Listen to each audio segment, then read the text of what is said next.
The Talk Shop in Studio 255 returns with Jimmy Skovgard, U.S. Senate candidate in 2026 election cycle here in Wyoming. Good morning, Jimmy. Hi, Eric. It's nice to be back. You talked about one topic we didn't discuss last time together, and that was a lot of segments that we did, but you had one specifically on elections and the laws surrounding it. Right. We have a closed primary system in Wyoming, and when I first started talking to voters in Wyoming, about the campaign, I noticed that there were unaffiliated voters and Democratic voters and a closed primary, and they're like, "Wow, I wish I could vote for you, but the system in Wyoming doesn't allow it." And I'm like, "Well, I can kind of understand that. Why would a primary system not allow somebody to vote?" So I got to looking into it. I didn't really understand the primary system that well, and that's my bad for never voting in a primary. I'm like, why do I need to vote in a primary? I'm going to vote the party line. I always have, and that was how I looked at it until recently, until I disagreed with some things. So I started looking into the Wyoming closed primary system, and I found it interesting that it essentially disenfranchises about 70,000 voters, because what's happened is, the Republican Party is a victim of its own success, literally. There are 210,000 registered Republicans in Wyoming, and about 31,000 registered Democrats in the this is as of August of 2025, and about 30,000 unaffiliated and minor party registered voters in Wyoming. And so I said, well, what happens to the unaffiliated and minor party voters when it comes time for the primary? Well, they don't get a vote in the primary. And I'm like, well, that's interesting. Well, what happened in 2023? The legislature passed some legislation that barred them from change, because you could change your party all the way up until the election, until 2023. Well, our great Secretary of State, Chuck Gray, I'm going to give him credit for instituting a 96-day policy prior to the primary election. You can't change your party affiliation within that 96-day window. Is that good or bad? Well, I guess that in Chuck's mind, that's good. But in the mind of Jimmy Skovgard, that's not so good. And I looked at that and I said, what does the state constitution have to say about that? And the state has several articles and sections that talk about, protecting the integrity of the elections in Wyoming. And I said, well, this seems kind of contrary to that. So I filed a pro se lawsuit in district court in Casper in late August of 2025, and it took me a while to figure out. Yeah, pro se, that's where you represent yourself and you're the fool and all of that. So I got to figure out why you're the fool, because I couldn't figure out how to get the state served, and then I couldn't figure out that I had to serve the attorney general. But I figured it all out. I finally decided that I had to take the lawsuit, I didn't realize I had to get a summons, so I had to go get a summons from the clerk, and I had to get that signed, and so I got that stamped. And then I put this all together on the third try. I sent it, to the Laramie County Sheriff's Office to serve the Attorney General's office and the Secretary of State, and all of a sudden things started to happen. And so, to make a long story short, I'm basically challenging the primary system and asking the court to enjoin the closed primary system, because I feel that as a senator, I should represent everybody, the entire state of Wyoming. If you're a registered voter in Wyoming, you should represent the entire state. And the counter argument is well, these are where the party selects its nominee for that office, and then you go to the general election. And the argument is, well, you could register as an independent, and you could, there's all kind of arguments. But I've been a Republican my entire life, and I'm like, no, I'm not going to do that. But what I am going to do is I'm going to challenge this so that those folks that are excluded from what has become the definitive election in Wyoming is the Republican primary. 97% of the candidates that pass through the Republican primary are elected to office in Wyoming. I'm like, well, that's not hard to see when you see the number of folks registered Republican in the state of Wyoming.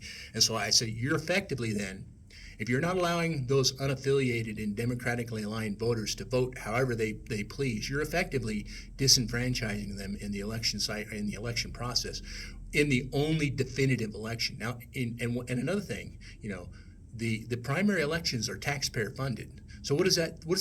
This goes all the way back to the start of our country. The Boston Tea Party, taxation without representation. So we've got 10% of our registered voting population not being allowed to vote in the the definitive election. So they basically have no choice. The More parties, than 10%. 10% would be the unaffiliated, and those are the truly, because of the democratically aligned or affiliated. Well, you in the numbers you presented, over 200,000 were Republican. The total is 275,000. And yet Wyoming has more than 500,000 population, right? Right. So the largest group don't vote at all. Yeah, and those are the folks they're stepping on the outside. And I hope to change that. That's part of my platform also, is to let people know that they do have a voice. But to use that voice, they have to be a registered voter, and that's the idea behind my surveys. My surveys, you can go in and take the survey, but you're going to go into a pool that doesn't necessarily. Where are those surveys located, Jimmy? The surveys are at grassrootsmvt.org. And you, as a user, what you should do is you should sign up on your cell phone, because your cell phone is going to provide me with a location address that matches the address that you have registered to vote. Why is that important?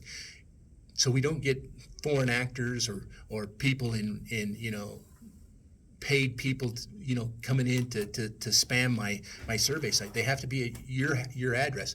And Brett's gonna help me with this. Brett Glass, Lariat, he's gonna help me take a look at security in my system too. And it's good to have a second set of eyes on this. But I've got it set up so that I want to know that when you say you're Eric Henderson and you're at your residence, where you put on your voter registration form that the Secretary of State provided to me, I'm going to check that against that. And if and I can do that with your cell phone. You can do that.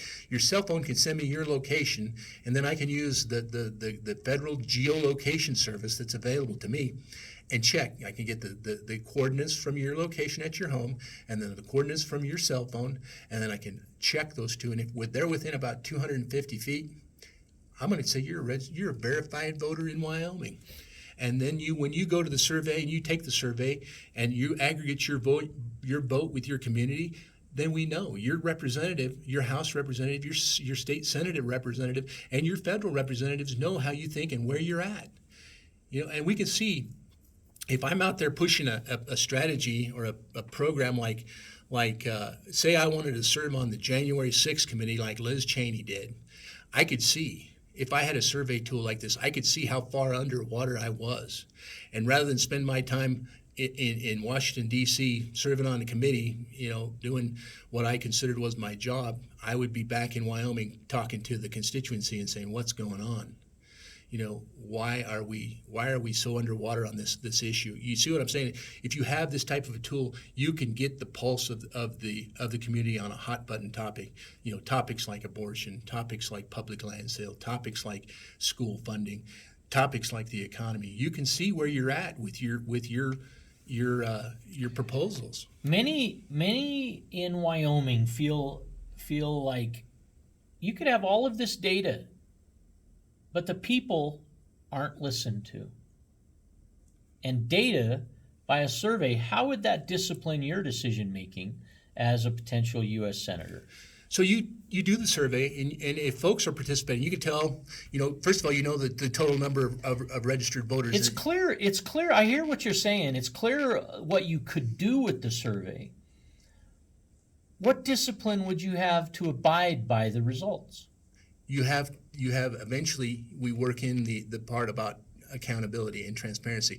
So, like we said in the last interview, Julie Jarvis took the bills that she voted on and she paired them up with the surveys that her constituency completed. She did 22. She wished she had done a few more. She needed some on like nuclear energy and things like that. But she took the time to put the bills that she listed them in, and there were summaries of these bills. So they're easy to read. Now, federal bills aren't going to be easy to read because they're omnibus and minibus and thousands of pages long.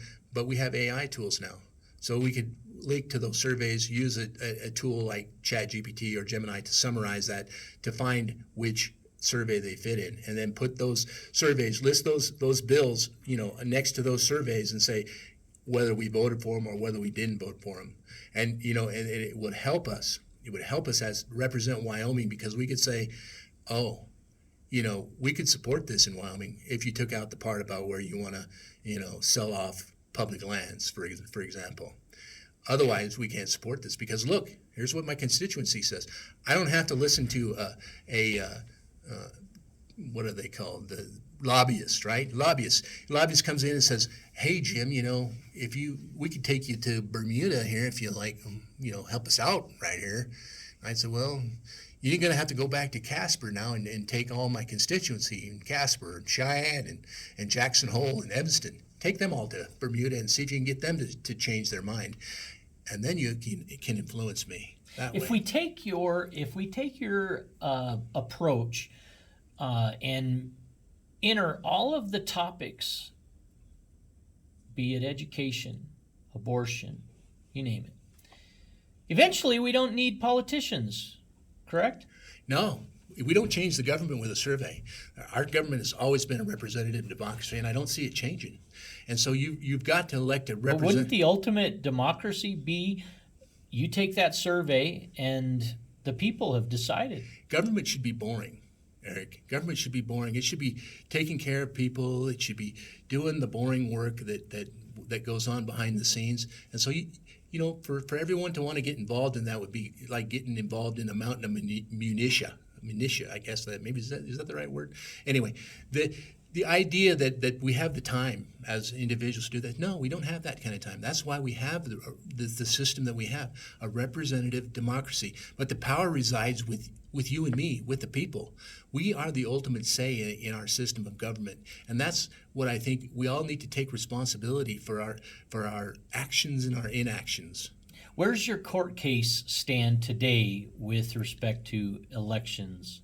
Okay, so we're in the motion to dismiss phase. I've responded to the motion. The state has issued a motion to dismiss, and I've responded to that motion to dismiss. And what I'm asking folks for that support the idea of an open primary system in Wyoming is to go to my website and look at the page where I talk about resources, and down towards the middle bottom of that page is an affidavit form. I encourage you to fill out that affidavit form and return it to me.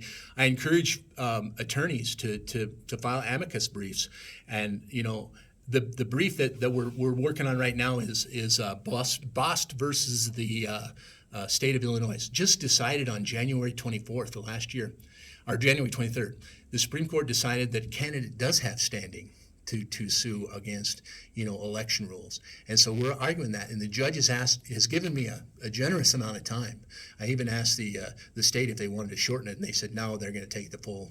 I don't know, it was like 40 or 50 days. And I'm like, that's fine with me. That gives me an opportunity to speak to the public and get some more not necessarily representation, but some like-minded folks to join in. The wording that I have on the affidavit, you don't have to use that. Copy that, put it in your own words.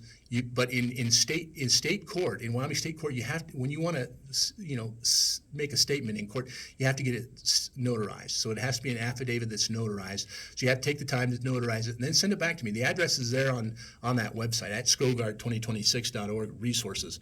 Take the time and do that. If this is an important issue to you, if you want to be heard, and you feel like you've been disenfranchised in the closed primary system, which I think a lot of folks have been disenfranchised. When we have such a successful, if we don't do something like this, we're going to eventually end up with one party in the state of Wyoming because nobody else will have a choice. They'll either register as Republican or have no choice.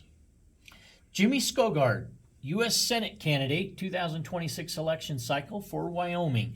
Our guest today on the Talk Shop. Thank you for joining us, Jimmy, and we'll look forward to your campaign following it on the Candidate Awareness Tour 2026. Thanks again.